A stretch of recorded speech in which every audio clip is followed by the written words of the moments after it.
Free body data is obtained from a number of potential sources, including the grid point force balance results, applied loads, and constraint equation force results.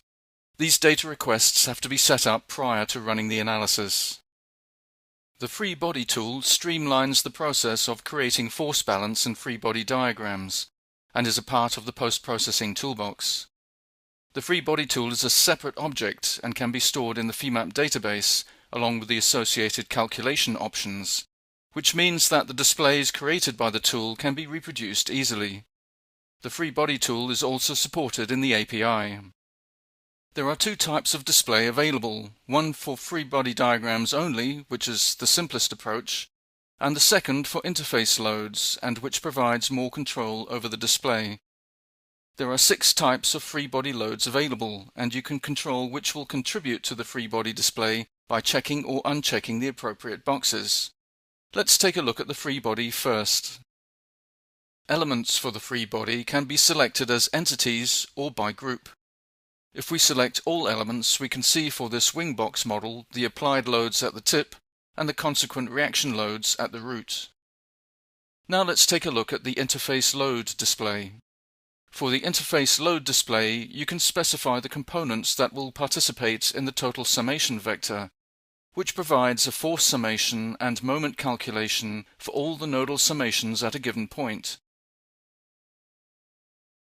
Notice that you can also set up multiple free body displays in Femap. In this case, we are going to view the interface shear loads between the spar and the skin in the middle bay of the model. Note that we also pick up a local coordinate system that has already been created to align the loads along the spar cap in that area. We then select the relevant elements for the upper skin and nodes that are positioned along the top of the spar. Regarding the total summation vector, you can opt to leave it placed at the origin or position it in the center of the free body nodes selected. Once Femap has created the display, all of the associated data is fully accessible, and you can opt to output it to the messages pane or to the data table. From there, the data can be copied to the clipboard and then into another application such as Microsoft Excel. The free body tool also offers extensive control of which vectors, nodal, summation, loads and moments are included in the display, and whether they are shown as components or a resultant. There is also control of vector colors and free body node markers. In View Properties, you can control other attributes, including symbol sizes and vector lengths.